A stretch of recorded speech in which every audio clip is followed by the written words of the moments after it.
कहानी के पिछले भागों का लिंक मैं आपको डिस्क्रिप्शन बॉक्स में दे दूंगी और साथ में कमेंट बॉक्स में पिन भी कर दूंगी, तो आप वहां से भी जाकर देख सकते हैं। वो ऐसी तो नहीं थी, क्या वो मेरे साथ जिद भी नहीं कर सकती? उसे ये सोच सोच कर बहुत तकलीफ़ हो रही थी। उसने अपने रूम का लॉक खोला और उसे अंदर ले आया और उसे सीधे बिस्तर पर धक्का दे दिया। शिखा थोड़ा डर गई। उसने सिर उठाकर उसकी तरफ देखा, लेकिन टोनी ने कुछ नहीं कहा। ठीक है, अगर तुम मुझसे कुछ भी कहना नहीं चाहती हो तो मैं भी तुम्हें कुछ भी नहीं कहूँगा। ये सोचकर उसने उसके सामने पानी की बोतल रख दी। शिखा ने पानी देखा तो उसे एहसास हुआ कि वो काफ़ी देर से प्यासी हुई थी। उसने हाथ बढ़ाकर पानी ले लिया और उसे खोलकर पीने लगी। टोनी को बहुत गुस्सा आ रहा था, आखिर वो उसे इग्नोर करना बंद क्यों नहीं कर देती। उसने अपनी मुट्ठी बांधी और तुरंत असिस्टेंट को कॉल लगाया। उसने उसे कुछ इंस्ट्रक्शन दिए, उसके बाद वो वहीं सामने बैठ गया। शिखा अंदर से बहुत घबरा रही थी, लेकिन उसने सिर उठाकर उसकी तरफ नहीं देखा। टोनी की नज़र उसके चेहरे से होते हुए उसके सीने की तरफ गई। उसे याद आया कि शिखा को चोट लगी है। उसने उससे पूछा, क्या तुम्हारी चोट ठीक है? अगर वो ये सवाल ना ही पूछता तो अच्छा रहता, क्योंकि उसके सवाल पूछते ही शिखा को उस रात की सारी बातें उसे याद आ गई। वो कुछ नहीं बोली और उठकर दरवाजे की तरफ भागी। वो उसके सामने कमज़ोर नहीं पड़ना चाहती थी। टोनी उससे फास्ट था। उसने तुरंत उसके पीछे से पकड़ लिया और अपने पास कर लिया। शिखा थोड़ी सहम गई। टोनी ने उससे कहा, शिखा, आई एम सॉरी, मैं उस रात खुद के गुस्से पर काबू नहीं रख पाया, इसलिए मैंने तुम्हारे साथ वो सब किया। प्लीज़ मुझे माफ़ कर दो। आखिर आज के बाद हम दोनों एक दूसरे को शायद कभी ना देख पाए। क्या तुम मुझे माफ़ नहीं कर सकती? मुझे पता है मैंने तुम्हारा दिल तोड़ा है। शिखा ने उसे बीच में रोकते हुए ही कहा, ठीक है, मैंने तुम्हें माफ़ किया, अब तुम मुझे छोड़ दो, मैं कहीं नहीं जाऊंगी। टोनी उसके इतने उदासीन रवैये से हैरान था। उसके दिल में बहुत ज़्यादा दर्द हो रहा था। उसके आंखों से आंसू निकलने लगे। उसने उसे अपने बाहों से आज़ाद कर दिया। शिखा चुपचाप से जाकर बेड पर बैठ गई। उसे बहुत तकलीफ़ हो रही थी। वो टोनी को तकलीफ़ नहीं देना चाहती थी, लेकिन उसके छोड़ के जाने की बात सुनकर वो बहुत गुस्सा हो गई थी, इसलिए उसने उसे तकलीफ़ दे दी। तभी उसका असिस्टेंट कुछ लोगों के साथ वहां पहुंचा। टोनी उस रूम से बाहर चला गया। स्टाइलिस्ट को सब कुछ समझाने के बाद वो वहां से चला गया।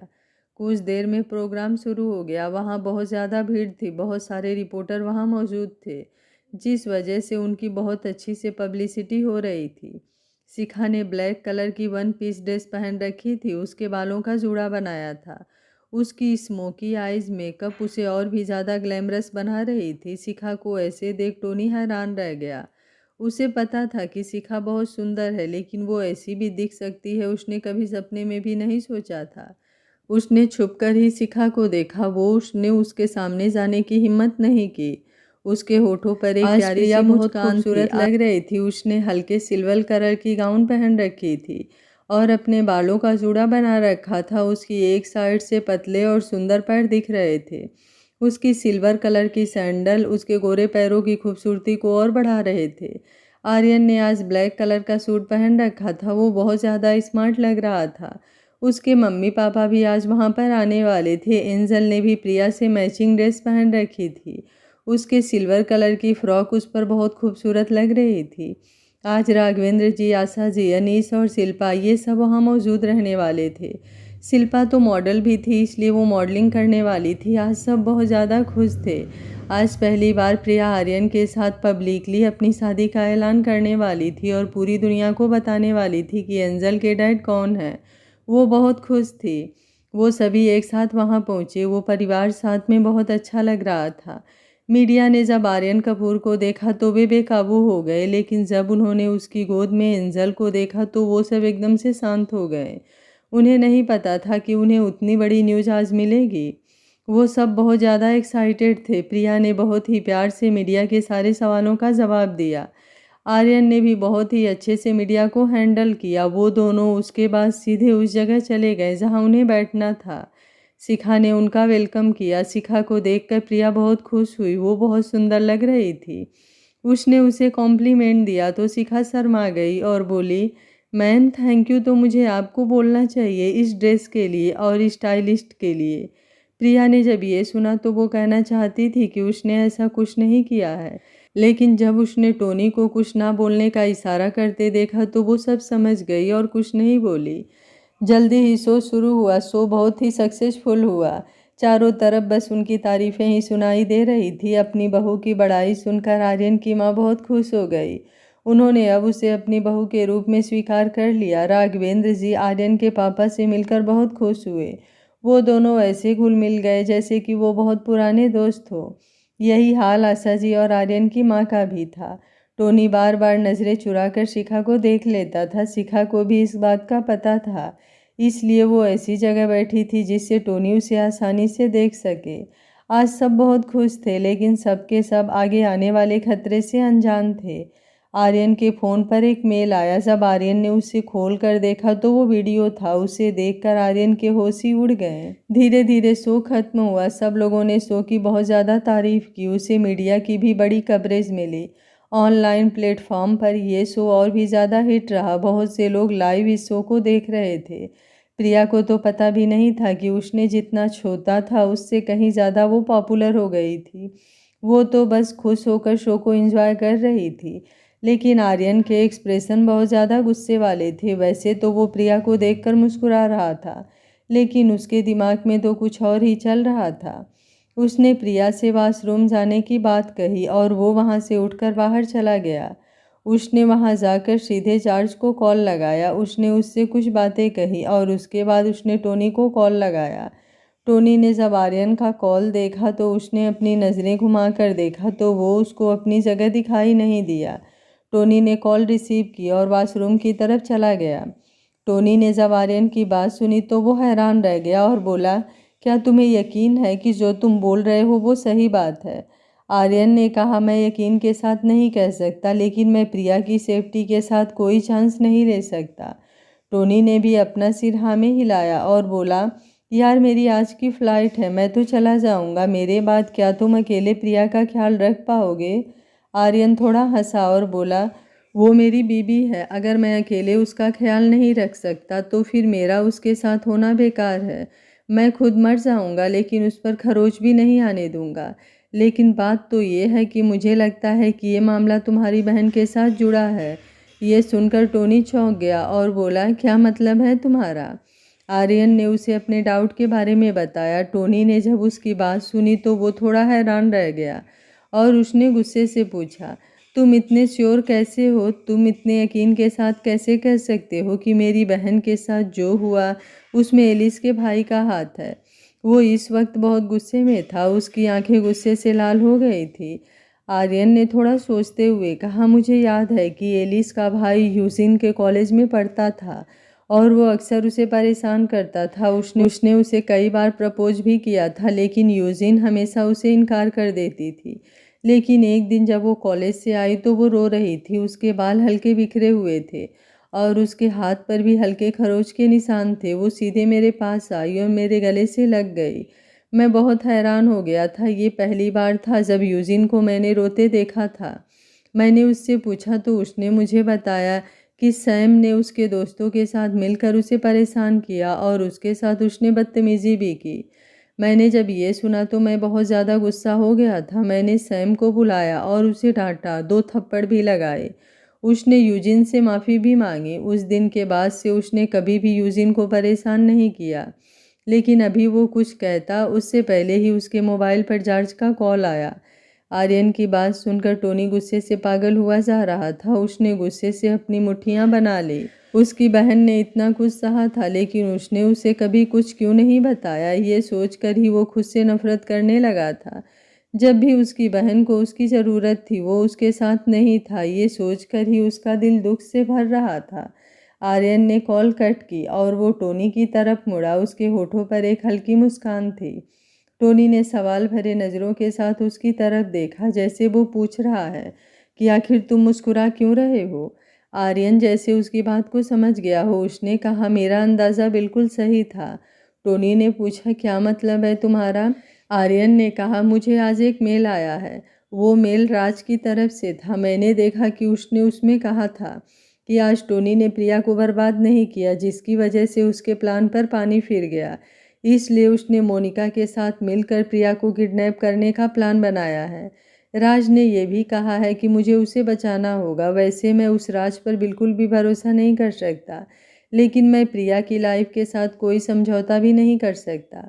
इसलिए मैंने उस पर यकीन करने का सोचा। मैंने जॉर्ज से उसके भाई का पता लगाने को कहा ताकि मैं उसका इस्तेमाल प्रिया को बचाने के लिए कर सकूं। और मैंने उसकी उस रात के लोकेशन के बारे में भी पता लगाने को कहा। मुझे नहीं पता था कि मुझे इतनी जल्दी सच का पता लग जाएगा। टोनी ने कहा, क्या पता चला है तुम्हें? आर्यन ने थोड़ा मुस्कुराते हुए कहा, सैम के फ़ोन का लोकेशन उस रात को मेरे घर का बता रहा है। ये सुनते ही टोनी गुस्से से पागल हो गया। उसने अपने दांतों को पीसते हुए कहा, मैं उसे मार डालूंगा, मैं उसकी जान ले लूँगा, मैं उसकी वो आंखें निकाल लूँगा जिससे उसने मेरे बहन पर गंदी नज़र डाली। मैं उसके उस शरीर को जलाकर राख कर दूंगा। मैं अपनी बहन पर किए हर एक जुल्म का बदला उससे लेकर रहूँगा। मैं अभी अमेरिका जाऊंगा। ये बोलते ही उसने अपना फ़ोन निकाला। तो आर्यन ने कहा, उसकी कोई ज़रूरत नहीं है। टोनी ने उसकी तरफ देखा और कहा, क्या मतलब है तुम्हारा? आर्यन ने कहा, हाँ, वो इस वक्त इंडिया में है। वो एलिस से मिलने आया हुआ है। उसे आए 4 दिन हो गए हैं। मुझे यकीन है कि वो भी अपनी बहन का उसके प्लान में मदद करने आया है। टोनी की आंखें गुस्से से जल रही थी। उसने घूरते हुए आर्यन की तरफ देखा और कहा, मुझे उसका एड्रेस दो। आर्यन ने शांति से कहा, नहीं, तुम ऐसा कुछ नहीं कर सकते। टोनी बहुत गुस्सा हो गया। उसने गुस्से से आर्यन की कॉलर पकड़ ली और बोला, मुझे ट्राई मत करो। इससे पहले मैं गुस्से में तुम्हारे साथ कुछ कर गुजरूं, मुझे उसका एड्रेस दे दो। आर्यन ने उसकी आंखों में देखा और बहुत ही शांति से कहा, नहीं, मैं तुम्हारी फीलिंग्स को समझता हूँ, लेकिन मैं तुम्हें ऐसा कुछ नहीं करने दे सकता। मुझे अभी नहीं पता है कि उसने मेरा नाम क्यों लिया तुम्हारे सामने। आखिर वो चाहती क्या थी? एक बार मैं ये जान जाऊँ तो मैं ये वादा करता हूँ, तुम्हारा बदला लेने में मैं तुम्हारी मदद करूँगा और हम दोनों ही मिलकर उससे यूजिन के मौत का बदला लेंगे। उन दोनों को रास्ते से हटाने के बाद ही मेरी वाइफ और मेरी बेटी सेफ रहेंगे और मैं तुम्हारी एक गलती की वजह से ये मौका गंवाना नहीं चाहता। टोनी ने उसकी बात सुनी तो वो शांत हो गया। उसने आर्यन को छोड़ दिया। उसने कहा, ठीक है, मैं तुम्हारे साथ हूँ, लेकिन उस कमीने को मैं अपने हाथों से मारूंगा। आर्यन ने उसकी तरफ देखा और कहा, ठीक है, मैं तुम्हें नहीं रोकूंगा। ये बोलकर वो दोनों अपनी सीट पर चले गए। जल्दी ही प्रोग्राम खत्म हो गया। प्रिया, आर्यन और टोनी ने मीडिया से बात की और बैक स्टेज सभी आर्टिस्ट से मिलने चले गए। उन्होंने सबको धन्यवाद किया और कुछ देर तक उनके साथ मस्ती की। प्रिया वॉशरूम यूज करने के लिए चली गई। आर्यन ने उसे जाने दिया। वैसे उसे डर तो बहुत लग रहा था, लेकिन वो अपने प्लान के अकॉर्डिंग ही चलना चाहता था। कुछ देर बाद उसे अमित का कॉल आया। उसने कॉल को देखकर आर्यन का हाथ कांप गया। वो उसके लिए तैयार था, लेकिन फिर भी उसे उम्मीद नहीं थी कि इतनी जल्दी ये सब होगा। उसने कॉल रिसीव की और बोला, ठीक है, उसका पीछा करते रहो, मैं भी निकलता हूँ।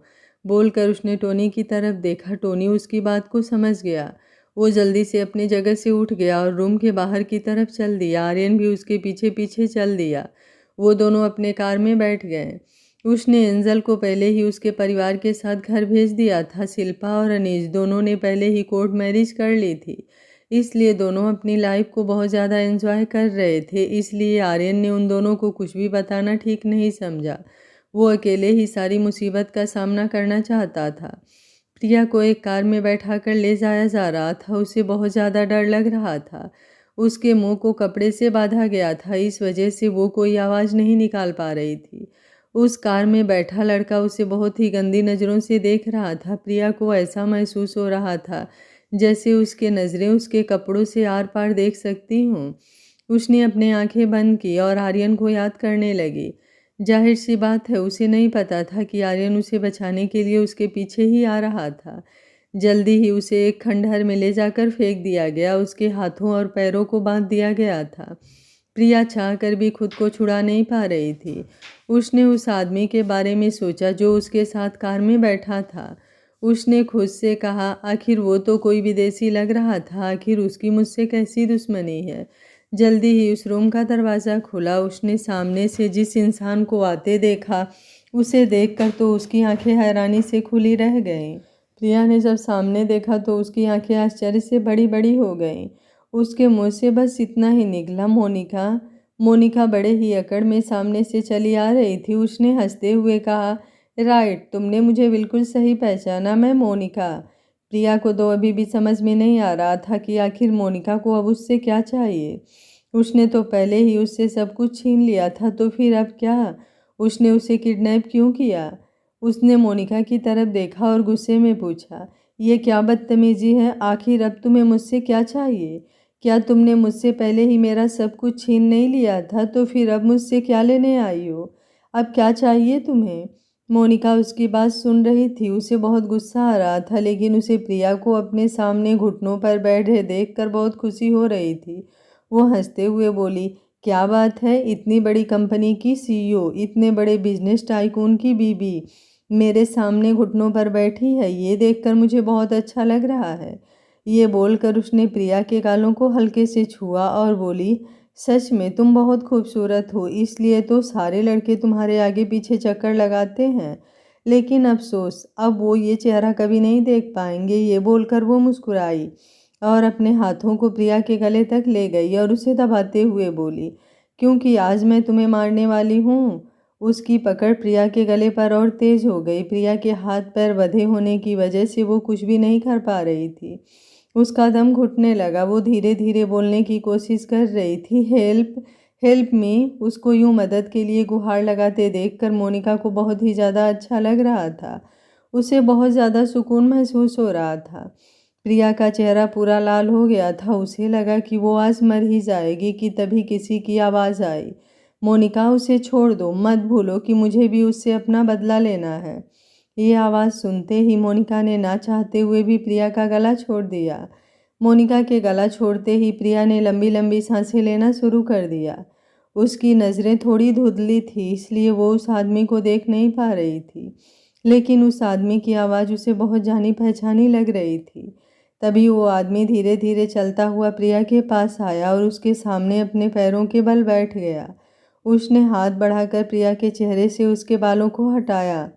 बालों के हटते ही प्रिया ने जब उस आदमी का चेहरा देखा तो उसने जिस आदमी को अपने सामने देखा, उसे देखकर उसे यकीन ही नहीं हुआ कि वो आदमी उसके साथ ऐसा कुछ कर सकता है। प्रिया ने थोड़ा खांसते हुए कहा, तथा तुम आखिर तुम मेरे साथ ऐसा कैसे कर सकते हो? आखिर मैंने तुम्हारा क्या बिगाड़ा है? उसे देखकर प्रिया का दिल बहुत ज़्यादा दुखने लगा। उसकी आंखों से आंसू गिरने लगे। सच में उसने कभी नहीं सोचा था कि राज उसकी जान लेना चाहेगा। आखिर क्यों वो उसकी जान लेना चाहता था? हमेशा वो ही था जिसने प्रिया के साथ बुरा किया था, फिर भी प्रिया ने उसे हर बार माफ़ किया था। तो फिर क्यों वो उसकी जान लेना चाहता था? क्या वो इतना गिरा हुआ इंसान था? उसने एक बार भी नहीं सोचा कि वो जिसको मारना चाहता है वो उससे बचपन से प्यार करती थी, उसके बचपन की दोस्त थी। वो उसके साथ ऐसा कैसे कर सकता था? राज का दिल बहुत ज़्यादा दुख रहा था। वो प्रिया को इस हालत में नहीं देख पा रहा था, लेकिन अगर वो ये नहीं करता तो वो प्रिया को बचाने का मौका खो देता। आज चाहे कुछ भी होगा, लेकिन वो प्रिया की जान बचाकर ही रहेगा, चाहे उसके लिए उसे खुद की ही जान क्यों ना देनी पड़े।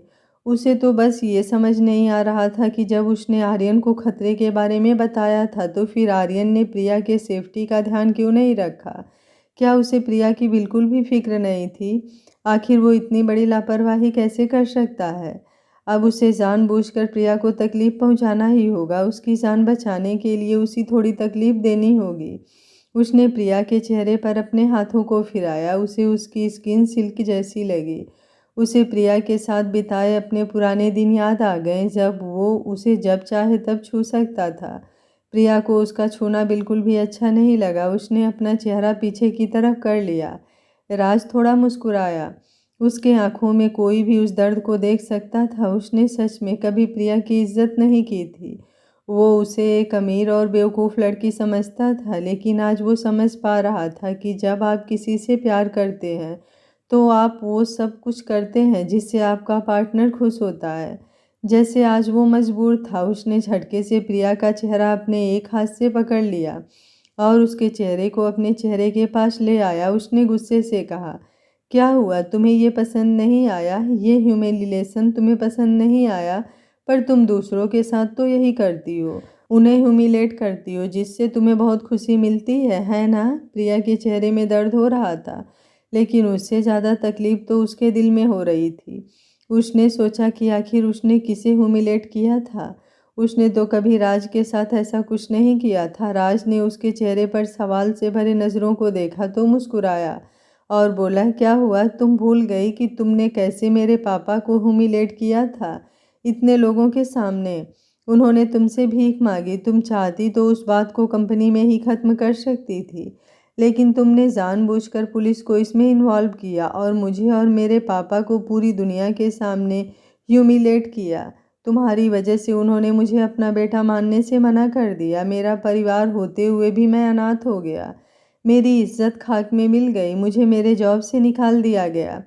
मेरे पास अब कुछ भी नहीं बचा। तब से ही मैंने सोच लिया था कि मैं तुमसे बदला लेकर रहूँगा।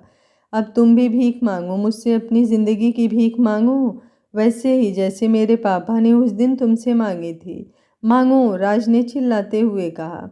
प्रिया बहुत डर गई थी, लेकिन उसने भी सोच लिया था कि वो मर जाएगी, लेकिन राज के सामने कभी अपने घुटने नहीं टेकेगी।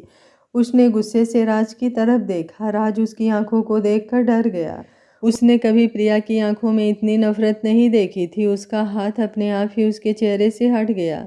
वो धीरे धीरे खड़ा हो गया। वो प्रिया को ऐसी हालत में नहीं देख पा रहा था। राज को यूं पीछे हटता देख मोनिका को बहुत गुस्सा आया। वो आगे बढ़ी और उसने प्रिया के बालों को पकड़ लिया, जिससे प्रिया की चीख निकल गई। मोनिका ने हंसते हुए कहा, वाह, अब जाकर मुझे सुकून मिला है। क्या आवाज़ है तुम्हारी, एक बार और ज़ोर से चिल्लाओ ना। ये बोलकर उसने प्रिया का बाल और तेज़ी से खींचा। प्रिया ने अपना मुंह बंद कर लिया ताकि उसकी चीख ना निकल सके। मोनिका ने और ज़ोर से उसका बाल खींचना चाहा, लेकिन तभी एलिस सामने से आते हुए दिखाई दी। उसने उसे इशारा किया। मोनिका ने ना चाहते हुए भी प्रिया के बालों को छोड़ दिया और उठ खड़ी हुई। राज और मोनिका अपने जगह से हट गए और साइड में जाकर खड़े हो गए। प्रिया ने खुद को संभाला और अपनी आंखें खोली। उसने अपने सामने एलिस को देखा। उसे देखकर वो और ज़्यादा हैरान रह गई। आखिर वो तो उससे बस एक ही बार मिली थी, तो फिर वो उसे अपना दुश्मन क्यों समझ रही थी। अभी वो कुछ बोलती तब तक एलिस ने एक थप्पड़ कसकर प्रिया के चेहरे पर मारा। वो थप्पड़ इतना खतरनाक था कि उसकी आवाज़ पूरे कमरे में गूंज उठी। प्रिया के होठों से खून निकलने लगा। राज को इस बात की उम्मीद नहीं थी। उसने अपनी आंखें गुस्से से बंद कर ली और अपनी हाथों की मुट्ठी बना ली। उसका बस चलता तो वो अभी एलिस को मौत के घाट उतार देगा, लेकिन उसे बर्दाश्त करना ही पड़ेगा। प्रिया का चेहरा दर्द से लाल हो गया था। उसके चेहरे पर एलिस के उंगलियों के निशान उभर आए। उसे बहुत तकलीफ हो रही थी। उसने हिम्मत करके अपना चेहरा फिर से एलिस की तरफ किया। वो कमज़ोर नहीं पड़ना चाह रही थी। एलिस ने उसकी तरफ देखा और इंग्लिश में ही कहा, ऐसे क्या देख रही हो, तुम जैसी लड़की यही डिज़र्व करती है। ये बोलकर उसने उसके बालों को पकड़ लिया और उसका चेहरा ऊपर की तरफ उठा दिया और उसकी आंखों में देखते हुए बोली, तुम्हें क्या लगा कि तुम इतनी आसानी से आर्यन के साथ अपनी पूरी ज़िंदगी बिताओगी और मैं तुम्हें ऐसा करने दूंगी? बेवकूफ़ हो तुम। ये बोलकर उसने उसके बालों को छोड़ दिया और बोली, तुमने कभी ये नहीं सोचा कि जो आर्यन इतना स्मार्ट है, इतना अमीर है, उस लड़के की आज तक कोई गर्लफ्रेंड क्यों नहीं है? तुमने ऐसा कभी नहीं सोचा होगा, है ना? तुमने तो बस यही सोचा होगा कि तुम इतनी खूबसूरत हो कि आर्यन भी खुद को तुम्हारे करीब आने से रोक नहीं पाया। ये बोलकर वो ज़ोर ज़ोर से हंसी और धीरे से प्रिया के करीब आते हुए बोली, तुम्हें पता है कि तुम्हारी खूबसूरती तो उन लड़कियों के सामने कुछ भी नहीं है जिन्होंने आर्यन को प्रपोज किया था। हाँ, फ़र्क बस इतना था कि उनके बारे में मुझे पता चल गया और अब उनकी शक्ल देखने लायक भी नहीं है। सोचो, जिन लोगों ने मेरे आर्यन के बारे में सिर्फ सोचा ही था तो मैंने उनके साथ ऐसा किया। फिर तुमने तो उसे हर जगह छुआ है, तो सोचो मुझे तुम्हारे साथ क्या करना चाहिए। आखिर मैंने जिसे बचपन से प्यार किया है उसको तुमने किस करने की, उसे छूने की तुमने हिम्मत की है, तो उसका भुगतान तो तुम्हें करना ही होगा।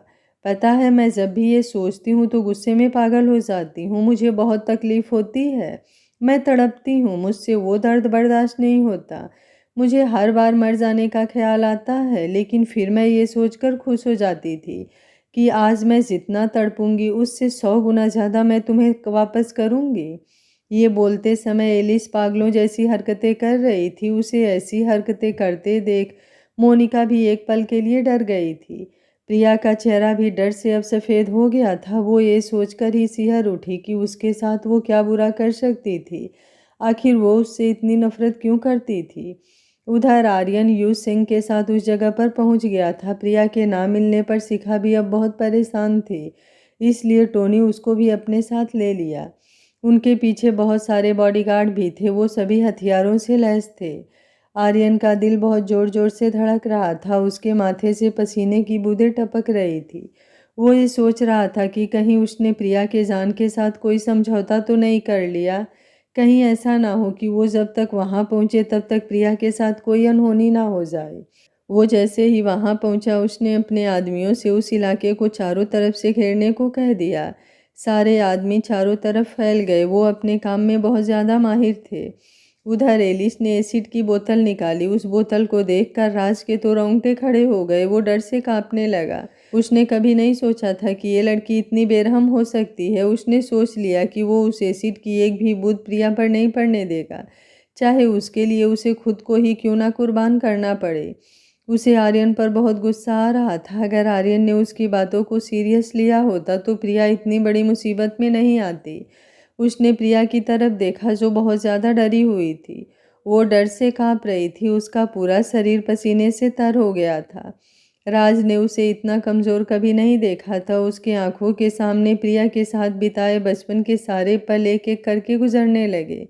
उसके होठों पर एक प्यारी सी मुस्कान आ गई। उसने सच में उस लड़की की कोई इज्जत नहीं की, उससे सिर्फ प्यार का नाटक किया। उसे लगा कि वो उससे प्यार नहीं करता है, लेकिन उसे जब तक ये समझ आया कि वो उस लड़की से कितना प्यार करता है तब तक बहुत देर हो चुकी थी। वो लड़की किसी और की हो चुकी थी और उससे बेपनाह नफरत करती थी। वो हमेशा सोचता था कि आखिर कैसे बेवकूफ़ लोग होते हैं जो प्यार के लिए अपनी जान दे देते हैं। लेकिन आज वो उस तकलीफ को समझ पा रहा था कि अपने प्यार को तड़पते हुए देखने से ज़्यादा आसान खुद को मौत के हवाले करना था। उसने एक गहरी सांस भरी और एलिस की तरफ देखा। एलिस एसिड लेकर सीधे प्रिया के पास पहुंच गई। प्रिया एसिड देखकर बहुत ज़्यादा डर गई थी, वो खुद को पीछे की तरफ ले जाने लगी। एलिस उसको इतना लाचार देखकर बहुत ही ज़्यादा खुश हो रही थी। उसने कहा, क्या कहा? डर लग रहा है, लेकिन अब डरने से क्या फ़ायदा? ये सब तो तुम्हें आर्यन से प्यार करने से पहले सोचना चाहिए था। ये बोलकर वो ज़ोर ज़ोर से हंसने लगी। प्रिया ने खुद को कभी इतना मजबूर नहीं पाया था, तब भी नहीं जब उसके पास रात बिताने के लिए कोई जगह नहीं बची थी। लेकिन आज वो खुद को बहुत कमज़ोर महसूस कर रही थी। उसने अपनी आंखें बंद की और आर्यन और एंजल के बारे में सोचने लगी। उसने खुद से कहा, क्या मेरी मौत ऐसे ही लिखी है? क्या मैंने ऐसे ही मर जाऊंगी? मैंने किसी का कभी कुछ भी बुरा नहीं किया, ना ही किसी के बारे में बुरा सोचा, तो फिर मुझे इतनी दर्दनाक मौत क्यों मिल रही है? वो बहुत ज़्यादा निराश थी। उसका दिल निराशा में डूबा जा रहा था। उसका दिल तेजी से धड़क रहा था। आर्यन को भी लगा जैसे उसका दिल बहुत तेजी से धड़क रहा है। उसने अपने दिल पर हाथ रखा। उसे लगा जैसे प्रिया उसे बहुत ज़्यादा याद कर रही हो। उसके दिल में एक अजीब सा दर्द होने लगा। वो बहुत ज़्यादा घबरा गया। उसने तुरंत अपनी रिवॉल्वर निकाली और बिना किसी प्रोटेक्शन के सीधे मेन गेट की तरफ बढ़ गया। अब वो एक भी सेकंड गंवाना नहीं चाहता था। टोनी ने उसे जब यूं आगे की तरफ बढ़ता देखा तो उसने भी अपनी रिवॉल्वर निकाली और उसके पीछे भागा। उसने आर्यन से कहा, ये तुम क्या कर रहे हो? क्या तुमने नहीं कहा था कि तुम उनके खिलाफ सबूत इकट्ठा करना चाहते हो? तो फिर अब क्या हुआ? क्या तुमने प्लान बदल दिया है? आर्यन ने उसकी तरफ देखा और कहा, नहीं, मुझे कुछ ठीक नहीं लग रहा। मेरा दिल कर रहा है कि प्रिया बहुत बड़ी मुसीबत में है। मैं कोई रिस्क नहीं ले सकता। मैंने पहले ही अपने स्वार्थ में आकर उसकी सुरक्षा के साथ मजाक किया है, लेकिन अब नहीं। इससे पहले कि बहुत देर हो जाए और मेरे हाथों में सिवाय पछताने के अलावा कुछ ना बचे, मुझे ये सब खत्म करना होगा। ये बोलकर उसने अपनी जैकेट उतारी और आगे की तरफ बढ़ गया। टोनी उसको अकेला नहीं छोड़ना चाहता था। उसे पता था कि उसकी जान को खतरा हो सकता है, इसलिए उसे भी उसके साथ जाना होगा। क्योंकि टोनी तो अक्सर ही ऐसे सिचुएशन को फेस करता था। उसने 2 कदम आगे बढ़ाया। उसे कुछ याद आया। वो रुका और उसने पीछे मुड़कर शिखा की तरफ देखा। शिखा भी उसे ही देख रही थी। टोनी ने सोचा कि हो सकता है कि वो फिर कभी शिखा को ना देख पाए, इसलिए वो दौड़ते हुए उसके पास गया। उसने उसे अपने बाहों में भर लिया और उसके होठों को चूम लिया और उसने उसकी आंखों में देखते हुए कहा, आई लव यू, हो सके तो मुझे माफ़ कर देना। उसके बाद उसने एक गन निकाली और उसे उसके हाथों में थमा दिया और बोला, इसे रख लो, तुम्हें इसकी ज़रूरत पड़ेगी। मैंने तुम्हें इसे चलाना सिखाया है, तुम जानती हो कि इसे कब यूज करना है। कुछ भी हो जाए तुम अंदर मत आना, अपना ख्याल रखना। ये बोलकर उसने एक बार फिर से उसे किस कर लिया और सीधा भागता हुआ आर्यन के पीछे चला गया। शिखा बस वहाँ खड़ी उसे देखती रह गई। शिखा को कुछ भी समझ में नहीं आया कि अभी अभी उसके साथ क्या हुआ। उसने देखा कि आर्यन और टोनी किसी बात को लेकर कुछ डिस्कस कर रहे थे। फिर आर्यन ने गन निकाली और वो अंदर की तरफ चला गया। उसको देखकर टोनी ने भी अपना गन निकाला और आर्यन के पीछे जाने लगा, लेकिन फिर वो रुक गया। उसने शिखा की तरफ देखा। शिखा का दिल जोर जोर से धड़कने लगा। वो उसकी तरफ दौड़ते हुए आया और उसके गले लग गया। उसने उसके होठों को चूमा और उसके हाथों में कुछ थमा दिया। शिखा को वो कुछ कह रहा था, लेकिन शिखा को तो जैसे कुछ सुनाई ही नहीं दे रहा था। उसे बस उसका लव यू कहना ही याद रहा। उसके दिल में तूफान उठ रहा था, लेकिन वो उसके चेहरे पर नज़र नहीं आ रहा था। जब तक वो होश में आई तब तक टोनी वहाँ से चला गया था। शिखा को समझ में नहीं आया कि ये सब क्या हुआ। उसके हाथों पर अचानक से आंसू की 2 बूंदें गिर गई। उसने अपने हाथों को देखा और सोचा, ये क्या है? ये पानी कहाँ से आया? उसके हाथों पर बूंदों की संख्या लगातार बढ़ने लगी। उसके हाथ अपने आप ही उसके चेहरे पर गए। तब उसको समझ में आया कि वो तो रो रही है, लेकिन वो रो क्यों रही है? ये सोचकर उसने अपने चेहरे से आंसुओं को लगातार पोंछने लगी। नहीं, तुम रो नहीं सकती। आखिर किसके लिए रो रही हो? नहीं, तुम फिर से उसके प्यार में नहीं पड़ सकती। वो बस तुम्हारा इस्तेमाल कर रहा था। उसने तुमसे कभी प्यार नहीं किया, तो फिर तुम क्यों? नहीं, फिर से तुम उसे अपने जज्बातों का मजाक नहीं बनाने दे सकती। उसने बहुत कोशिश की खुद को रोकने की, लेकिन वो खुद को रोक नहीं पाई और उसकी आंखों से आंसू की जैसे बारिश ही होने लगी। उसने अपने मुंह को दबाया ताकि उससे कुछ भी आवाज़ ना निकले, लेकिन वो चाह कर भी उसे कंट्रोल नहीं कर पाई और वहीं फर्श पर खुद को समेट कर बैठ गई और फूट फूट कर रोने लगी। उसे अगर कोई पत्थर दिल आदमी भी उस हालत में देखता तो उसका दिल पिघल जाता। आर्यन बहुत ही सतर्क था। वो धीरे धीरे कदमों से होता हुआ अंदर की तरफ बढ़ा। उसने बहुत ज़्यादा सावधानी से अपने कदम बढ़ाए। टोनी भी उसके पीछे ही था। उसके आगे एक बॉडीगार्ड उनका रास्ता साफ कर रहा था।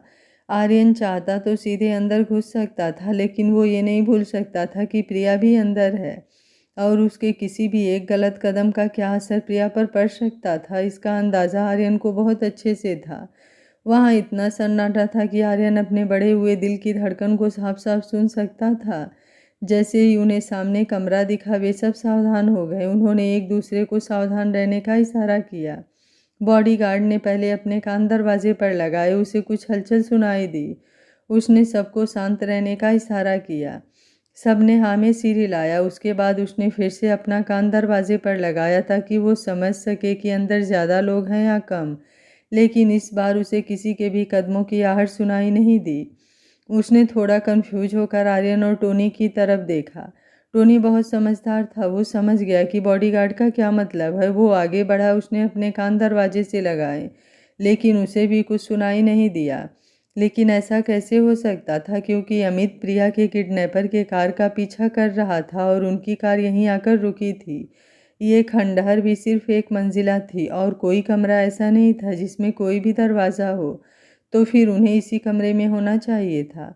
लेकिन अंदर तो कोई हलचल नहीं थी। उसने आर्यन की तरफ देखा। आर्यन भी समझ गया। अब बस एक ही पॉसिबिलिटी थी कि ज़रूर उन लोगों को उनके यहाँ होने का पता चल गया होगा और इसलिए वे अलर्ट हो गए होंगे। अगर ऐसा हुआ होगा तो ये बहुत बुरा है, लेकिन अब आर्यन के पास सिवाय उस दरवाजे को तोड़कर अटैक करने के और कोई रास्ता नहीं था। उसने अपने दिल को मजबूत किया और टोनी को ओके का इशारा किया। उसने दरवाजे को लात मारकर तोड़ दिया। दरवाज़ा पहले से ही कमज़ोर था, जिसकी वजह से एक बार में ही खुल गया। अपने गन को सामने की तरफ पॉइंट आउट करते हुए वे तीनों झटके से अंदर घुस गए। अंदर जाते ही तीनों ने 3 डायरेक्शन में अपनी गन को तान दिया, लेकिन वो सामने का नज़ारा देखकर दंग रह गए। उन्हें कमरे में कोई भी दिखाई नहीं दिया, लेकिन ऐसा कैसे हो सकता था? आखिर वो यहाँ नहीं थे तो कहाँ थे? आखिर फिर उन्हें उसके अंदर किसी के चलने की आहट कैसे महसूस हुई थी? टोनी ने आर्यन की तरफ थोड़ा सवाल भरी नज़रों के साथ देखा। आर्यन भी हैरान था। अब तो उसका मन बहुत ज़्यादा घबरा रहा था। आखिर वो अब क्या करेगा? अगर उसे प्रिया नहीं मिली तो? अगर उसे कुछ हो गया तो वो क्या करेगा?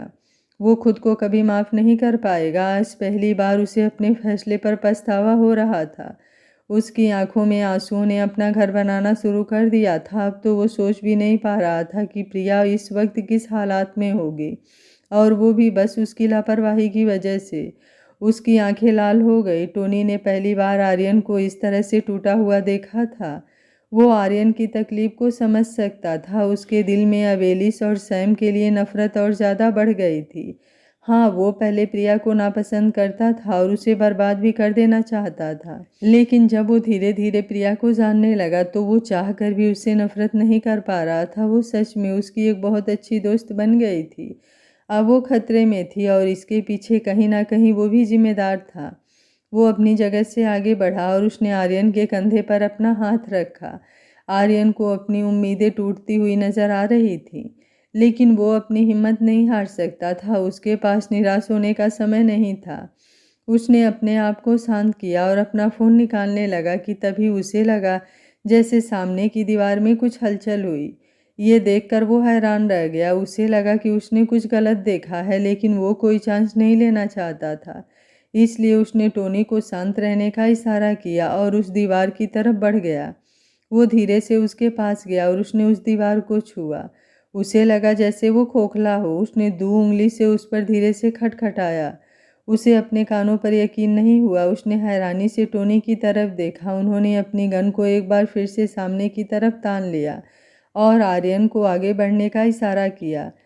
अभी तक उस रूम में लगभग 10 आदमी आ चुके थे। आर्यन ने धीरे से उस दीवार को धक्का दिया। वो दीवार नहीं था, वो तो एक दरवाज़ा था, जिसको छुपाने के लिए बिल्कुल दीवार के जैसा ही रूप दे दिया गया था। आर्यन के थोड़ा धक्का देते ही वो दरवाज़ा खुल गया। क्योंकि शायद वो लॉक नहीं था, इसलिए आसानी से खुल गया।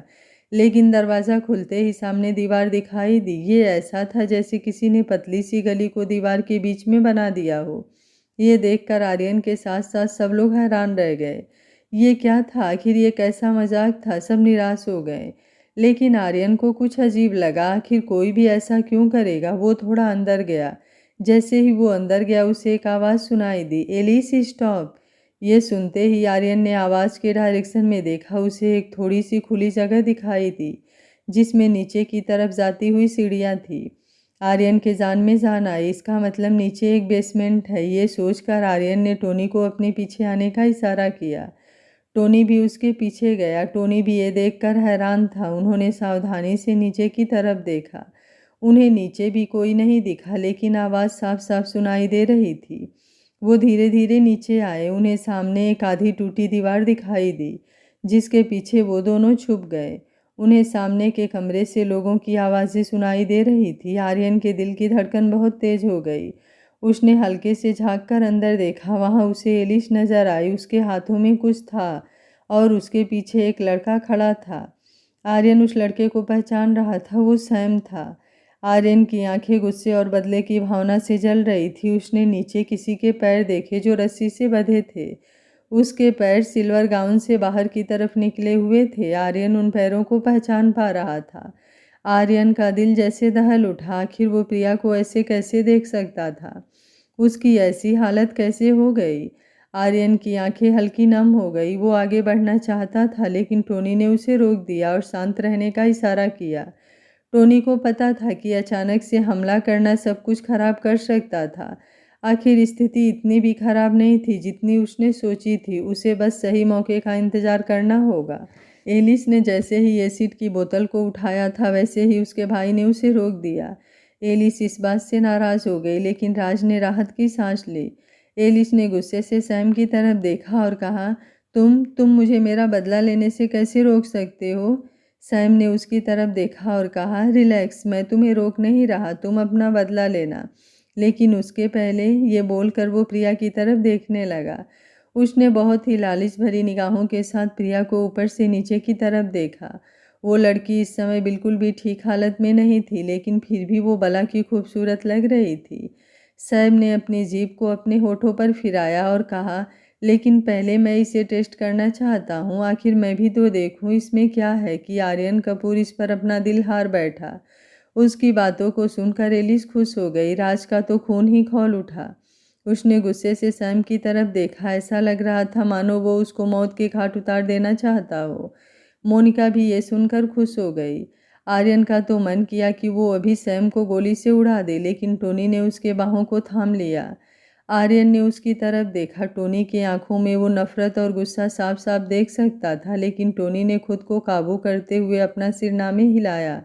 प्रिया डर से कांपने लगी। एलिस को कुछ याद आया और वो बोला, नहीं, तुम ऐसा कुछ नहीं करोगे। तुम भूल गए हो क्या कि तुम्हारी उस गलती को छुपाने के लिए मुझे क्या क्या करना पड़ा था। सैम को गुस्सा आ गया। उसने उसे घूरते हुए कहा, हाँ मुझे पता है, लेकिन क्या तुम ये भूल गई कि मैंने यूजिन को तुम्हारे रास्ते से हटाने में मदद की थी। वो बात अलग है कि मैं उसे पसंद करता था, लेकिन वो उस आर्यन को। इसलिए मुझे उस रात गुस्सा आ गया और मैं खुद को कंट्रोल नहीं कर पाया और मैं बहक गया। मुझे बस ध्यान नहीं रहा कि मैंने उसके गर्दन को बहुत कस के पकड़ा हुआ है। मुझे लगा कि वो भी इंजॉय कर रही है, लेकिन बाद में मैंने ध्यान दिया कि वो तो मर चुकी थी। अफसोस, लेकिन वो थी बहुत कमाल की। वैसे मानना पड़ेगा, आर्यन को पसंद करने वाली लड़कियां बहुत ही ज़्यादा खूबसूरत होती हैं। अब इसे ही देख लो, मुझे तो अब कंट्रोल नहीं हो रहा है। वो झुका और अपने पैरों के बल बैठ गया। उसने प्रिया को छूने के लिए अपना हाथ बढ़ाया, लेकिन प्रिया ने खुद को पीछे कर लिया। उसकी नज़रों में डर के साथ साथ घिन भरी हुई थी। सैम ने जब ये देखा तो वो खुद को हंसने से रोक नहीं पाया। उसने प्रिया के जबड़े को कसकर अपने हाथों से पकड़ लिया और उससे घूरते हुए कहा, इसका कोई फ़ायदा नहीं है। तुम चाहो या ना चाहो, लेकिन तुम आज मुझसे बच नहीं सकती। ये बोलकर वो ज़ोर ज़ोर से हंसने लगा। आर्यन अब गुस्से से पागल हो रहा था। टोनी के भी पागलपन की अब कोई सीमा नहीं बची थी। उन दोनों से ही अब बर्दाश्त नहीं हो रहा था। राज को भी अब ये सब बहुत घिनौना लग रहा था। उसने गुस्से से चिल्लाते हुए कहा, उससे अपना हाथ हटाओ। उसकी आवाज़ सुनकर वहाँ मौजूद सभी लोग हैरान रह गए। एलिस ने राज की तरफ देखा और एक मुस्कुराहट के साथ कहा, क्या हुआ? तुम्हें बुरा लग रहा है? लेकिन क्यों? वो तो पहले से ही किसी और की है। तो फिर तुम्हें इतना बुरा क्यों लग रहा है? क्या तुम अब भी उससे प्यार करते हो? ये बोलकर वो फिर से जोर से हंसी और बोली, तुम लड़के भी कितने भोले होते हो। इस लड़की ने तुम्हारी ज़िंदगी बर्बाद कर दी, लेकिन फिर भी तुम इसे बचाना चाहते हो। पर क्यों? राज ने अपने गुस्से को कंट्रोल किया और बोला, हमारे प्लान में सिर्फ इसको मारना था, इसके साथ कुछ भी बुरा करना नहीं था। और फिर अगर आर्यन को पता चल गया कि इसके साथ मरने से पहले क्या हुआ था तो क्या होगा? क्या तुमने ये नहीं सोचा कि तब आर्यन हम सब का क्या हाल करेगा? एलिस उसकी बात पर जोर जोर से हंसने लगी और हंसते हुए बोली, लेकिन ये बताएगा कौन? और वैसे भी इसको मारने का पूरा प्लान तो टोनी का है। टोनी आर्यन से बदला लेना चाहता था, इसलिए उसने उसकी बीवी के साथ भी वही किया जो आर्यन ने उसकी बहन के साथ किया। और वैसे भी वो कभी प्रिया की बॉडी पाएगा तब ना। ये बोलते वक्त उसके चेहरे पर एक बहुत ही खतरनाक मुस्कान थी। उसे देखकर तो मोनिका भी डर गई। राज ने हैरानी से पूछा, क्या मतलब है तुम्हारा? एलिस ने उसकी तरफ देखा और कहा, तुम फिक्र मत करो। अगर तुम चाहो तो तुम भी इसके साथ जो मन चाहे वो कर सकते हो। आर्यन को कभी पता नहीं चलेगा, क्योंकि हम इसकी बॉडी को एसिड में डालकर डिस्पोज कर देंगे। वो चाह कर भी कभी इसे ढूंढ नहीं पाएगा और तब मैं उसे सहारा दूंगी। मैं उसकी बेटी को पालूंगी। फिर धीरे धीरे मैं उसके करीब हो जाऊंगी और वो मुझसे शादी कर लेगा। फिर मैं इस लड़की का नामो निशान उसकी ज़िंदगी से मिटा दूंगी। ये बोलकर वो ज़ोर ज़ोर से हंसने लगी। उसकी बात सुनकर तो प्रिया और राज दोनों के ही रूह कांप गए। प्रिया तो सोच भी नहीं पा रही थी कि अगर सच में ऐसा हो गया तो क्या होगा। वो अब डर से कांपने लगी। आर्यन को तो पता था कि एलिस बुरी है, लेकिन वो इतनी ज़्यादा खतरनाक है उसने ये कभी नहीं सोचा था। टोनी ने उसकी तरफ देखा और कहा, ठीक है। आर्यन भी तैयार हो गया। उसने सामने से अपने आदमियों को तैयार रहने का इशारा किया। सैम जैसे ही हंसते हुए प्रिया की तरफ अपना हाथ आगे बढ़ाने लगा, तब तक राज ने आगे बढ़कर उसके हाथों को थाम लिया। उसने गुस्से से अपनी पकड़ बहुत तेज कर दी। मोनिका ने जब ये देखा तो उसने अपने पास से एक गन निकाली और राज के सिर पर तान दी। उसने हंसते हुए कहा, क्या हुआ? तुम हैरान रह गए? तुम्हें क्या लगा कि हम तुम्हारे बातों पर इतनी आसानी से यकीन कर लेंगे?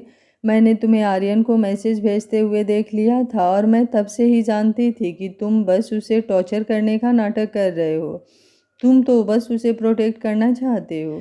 ये सुनते ही प्रिया की आंखों से आंसू बहने लगे। उसे एक शांति मिल रही थी कि कम से कम राज इतना भी बुरा नहीं है।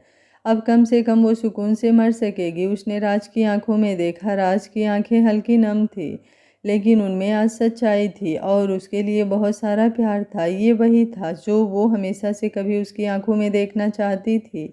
अभी वो दोनों एक दूसरे को देख ही रहे थे कि राज ने धीरे से कहा, आई एम सॉरी, और ये बोलकर उसने झटके से मोनिका के हाथों से गन छीनने के लिए मुड़ गया।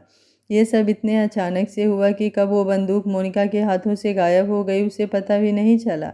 उसने तुरंत एक गोली सामने सैम के हाथों पर चला दी। सैम की चीख निकल गई। मोनिका, एलिस अपने आप ही 4 कदम पीछे हट गए। एक और गोली चलाने के लिए ट्रिगर दबाने ही वाला था कि आर्यन और उसके आदमियों ने वहां पर अटैक कर दिया। टोनी ने चिल्लाते हुए कहा, रुको, ये मेरा शिकार है। ये आवाज़ सुनकर तो डर के मारे सैम के पसीने छूट गए। उसने हिम्मत भी नहीं की पीछे मुड़कर देखने की। आर्यन भागता हुआ पहले प्रिया के पास गया। प्रिया ने जब उसे देखा तो ऐसा लगा कि वो एक बार फिर से जीने लगी हो। वो बहुत ज़्यादा खुश हो गई। उसे यकीन ही नहीं हुआ कि उसके सामने आर्यन खड़ा है। उसके आंखों से आंसू अपने आप ही बहने लगे।